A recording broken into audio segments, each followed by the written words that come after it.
Ipinakita naman ang kanilang pagpupugay at pakikidalamhati para sa mga nasawing miyembro ng PNP SAF. Ilang magsasaka mula sa Candaba, Pampanga, nagpakalbo sa harap ng Campo Crame. Ang ulat mula sa aming kasama si Alvin Baltazar. Rush hour kaninang umaga, ganito ang eksena sa Gate 1 ng Campo Crame sa Santolan, EDSA. Bukod sa mga bulaklak na dati nang namumutiktik sa harapan ng entrada ng punong himpilan ng pambansang pulisya, agaw eksena din kanina sa mga motorista ang mga magsasaka mula sa Candaba, Pampanga. Ang pakikisimpatya at pakikidalamhati sa mga nasabing 44 na miyembro ng PNP Special Action Force idinaan sa pagpapakalbo.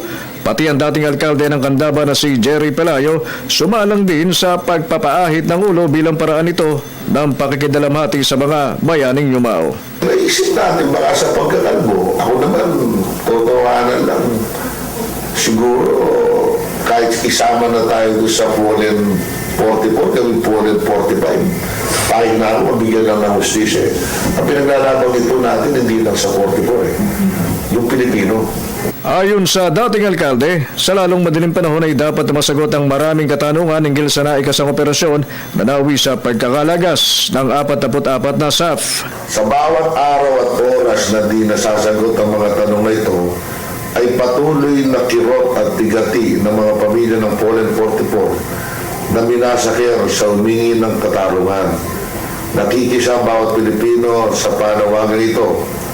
Kahit anong kulay ka pa, kahit yellow ka, berde ka, pula ka, orange ka. Nananatiling puno ng mga bulaklak ang gate ng kampo na pawang mula sa mga pangkaraniwang mamamayan na sumasaludo sa kabayanihan ng 44 na PNP SAF. Isang malaking hugis puso din na binubuo ng mga kandila ang inilinya ng mga magsasaka. Natanda naman ang pagmamahal sa 44 na miyembro ng elite force ng PNP na brutal na napatay sa enkwentro.